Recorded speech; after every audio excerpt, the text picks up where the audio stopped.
a short message for grown-ups. Holiday travel with little ones can be an adventure. Between airport waits and long car rides, it helps to have something calm and engaging ready to go. Netflix Kids Games has games your kids can play without Wi-Fi, perfect for when you're in the air or on the road. They feature characters like Paw Patrol, Peppa Pig, and Barbie, and they're educational too. Everything's fully unlocked with your Netflix membership, so there are no extra costs. You can download shows and movies for offline watching too.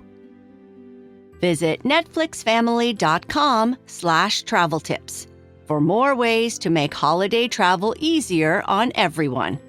That's netflixfamily.com/travel tips. Happy travels, friends!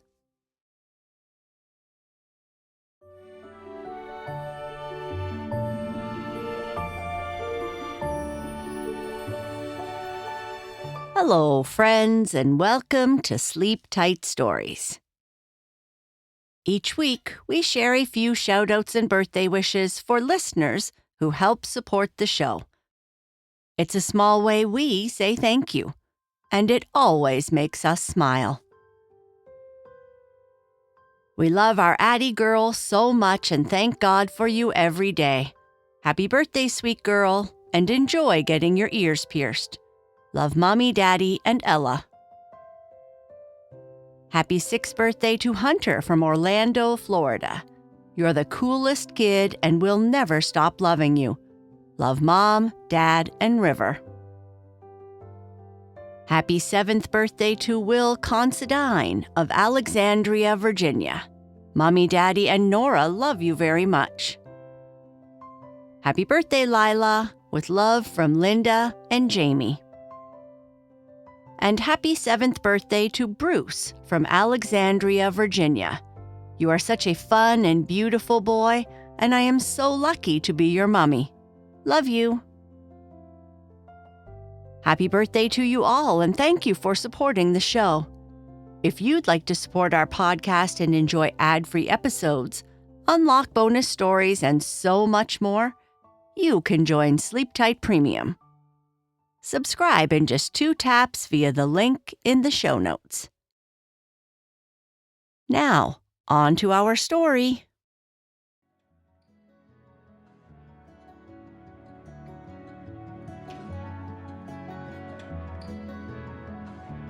Theo's mom enjoys antiques, and Theo sometimes goes with her to an antique place. On this day, Theo is exploring a shop when he finds an alcove, where there is enough room to not worry that he might knock something down. He looks around and finds a book hidden under a hat.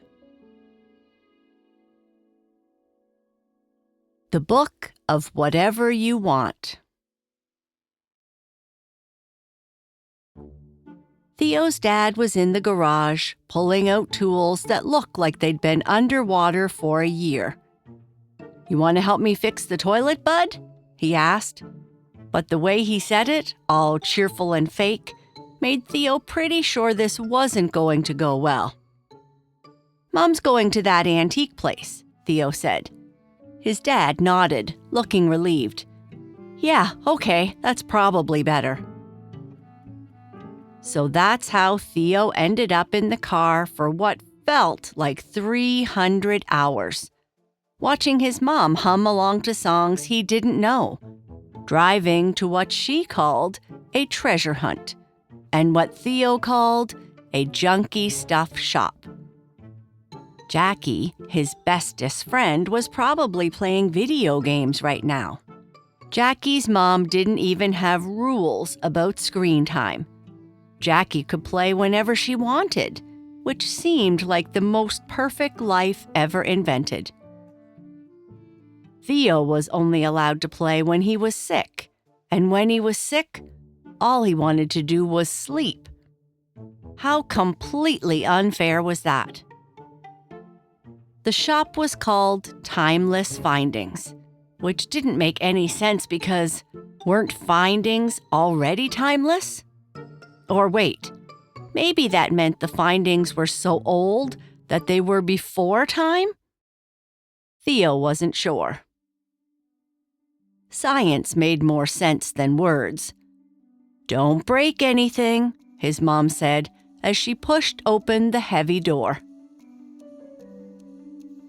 The smell hit him first, like someone had mixed up the old book section at the library with their basement, threw in some of their garden shed, and maybe added a tiny bit of...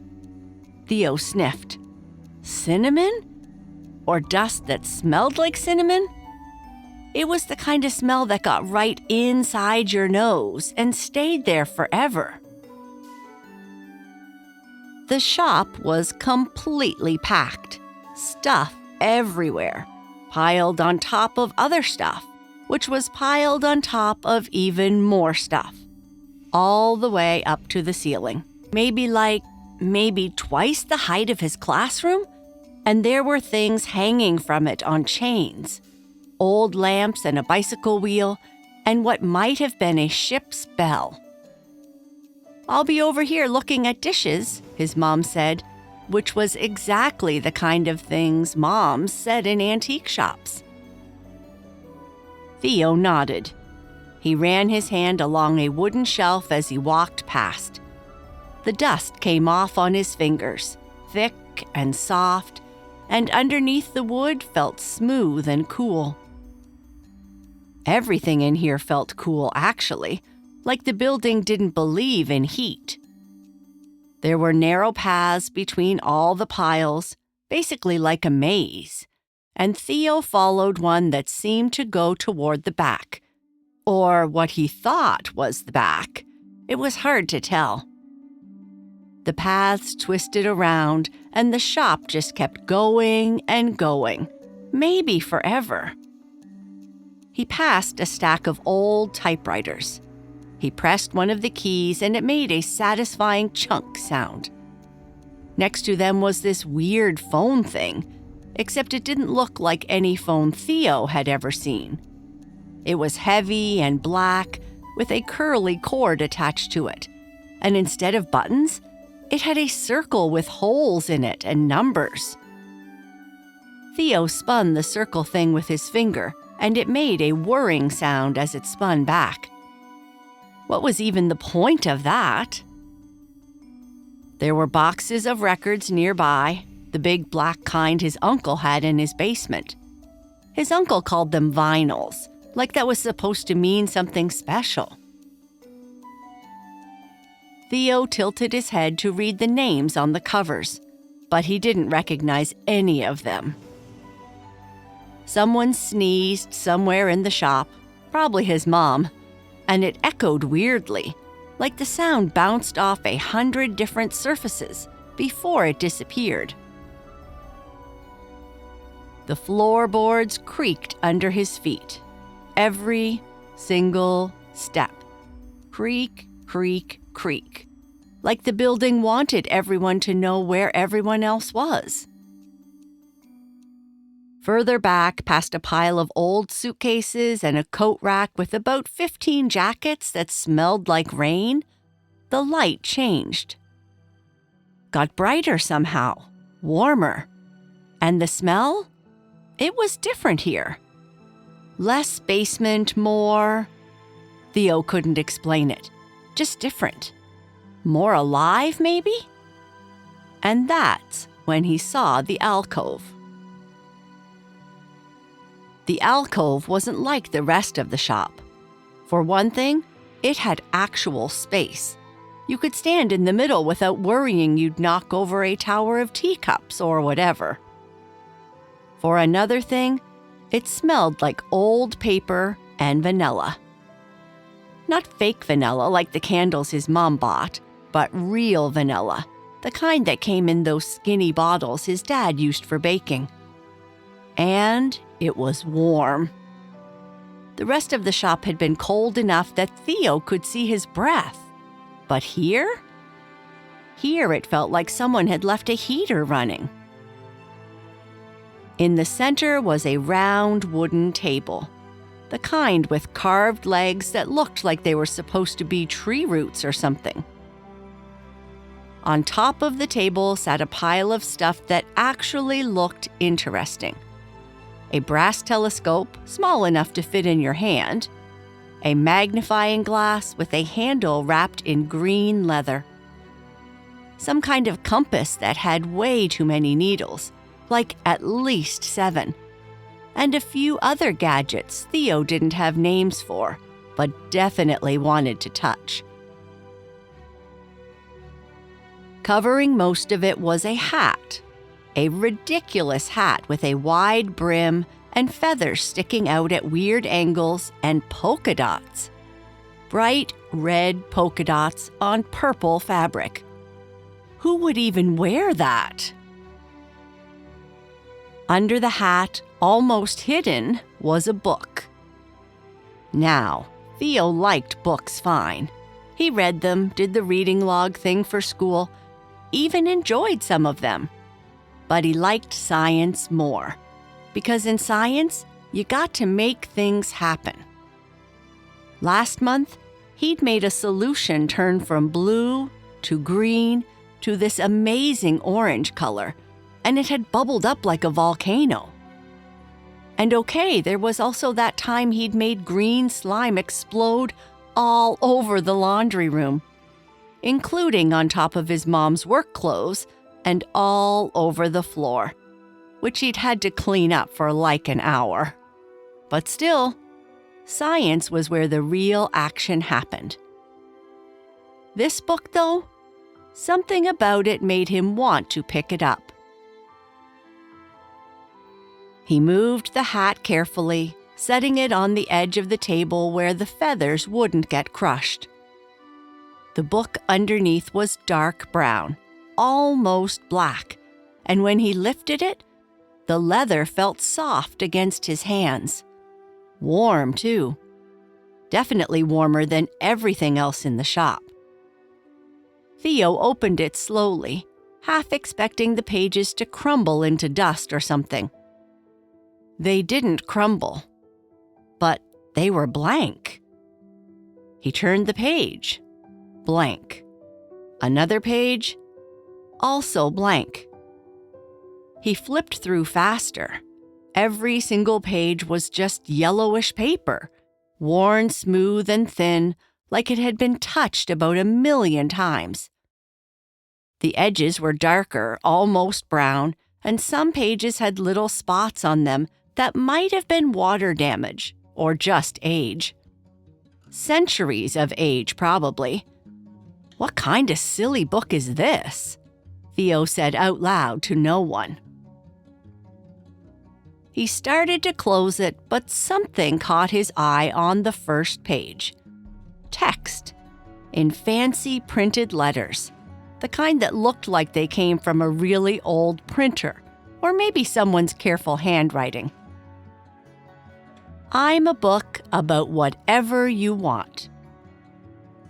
Theo blinked. That hadn't been there before. He looked around the alcove like maybe someone was pranking him. But there was no one, just him and the warm vanilla smell and the weird collection of gadgets on the table. Okay, he said, talking to a book which was ridiculous, but whatever. How about a book about the greatest basketball player in the world who also liked science, and his name is Theo, and his mom came and took him for fried chicken, and they went home and had warm pie with ice cream, and he could play video games all night without anyone saying it was bedtime.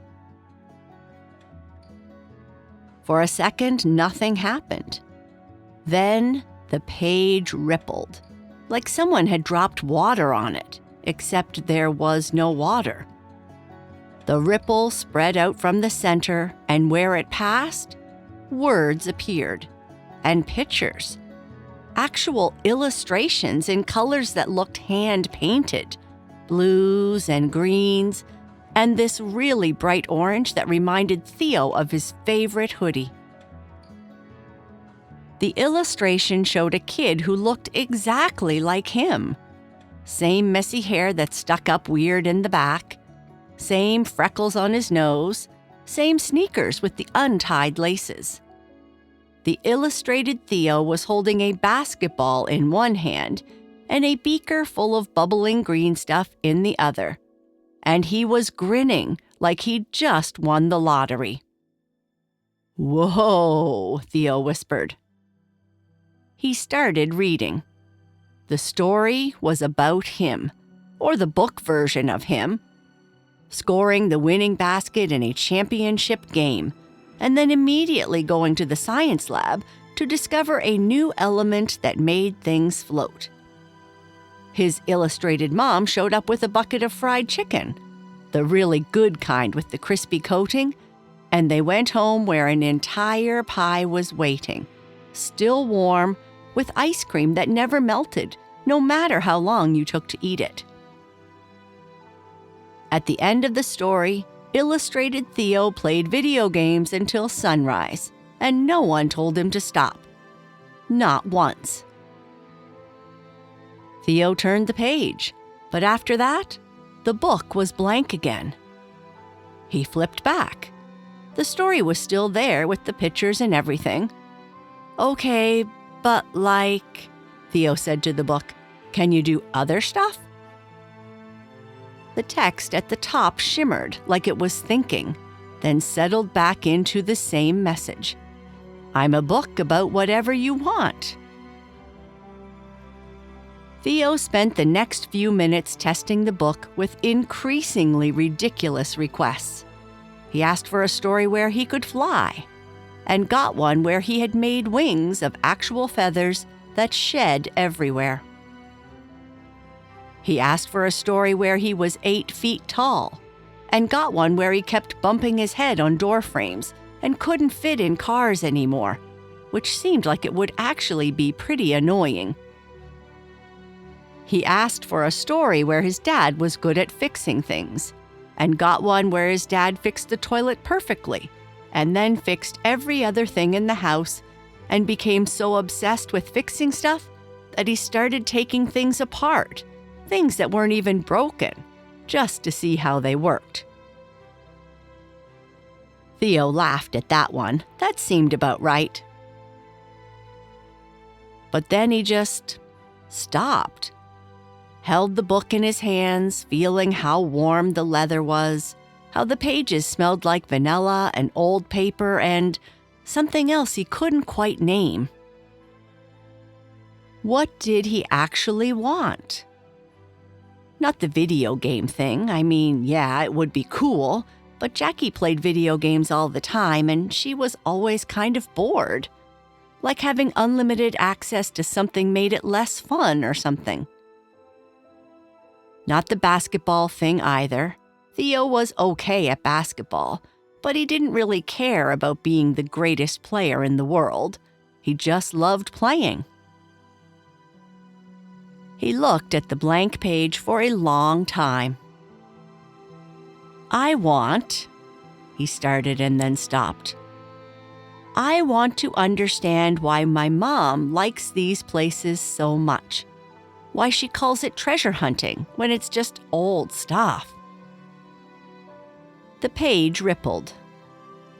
This time, the story that appeared was different, quieter. It showed his mom as a kid, younger than Theo was now, going to antique shops with her grandma, Theo's great-grandma, who he'd never met. In the illustrations, they were holding hands, looking at old toys and jewelry boxes and clocks that didn't work anymore. The book version of his mom was smiling bigger than Theo had ever seen her smile, and her grandma was pointing at things and telling her stories about where they came from, who might have used them, what kind of lives they lived. The last illustration showed his mom now, older, standing in an antique shop alcove with a book in her hands. Behind her, barely visible in the background, was a boy who looked like Theo. Her grandma was there too, drawn kind of faded and see-through like a ghost, but still smiling. Theo's throat felt weird. Not tight exactly, just full. "Theo?" His mom's voice echoed through the shop. "You back there?" "Yeah," he called. "I'm here." He looked down at the book one more time. The pages rippled again and went blank. Just yellowish paper with nothing on it at all. The text at the beginning was gone too. Theo closed it carefully and set it back on the table, right where he'd found it. He put the ridiculous polka dot hat back on top. "Find anything interesting?" his mom asked when he emerged from the alcove. Theo thought about it. "Yeah," he said, "actually I did. Can you show me what you're looking at?" His mom's face lit up in a way that made the whole boring drive and the cold shop and missing Jackie's video games completely worth it. "Really? You want to see?" She was already walking, pulling him toward a shelf of old cameras. "Okay, so look at this one. It's from the 1950s and..." Theo listened, and this time, he actually heard her.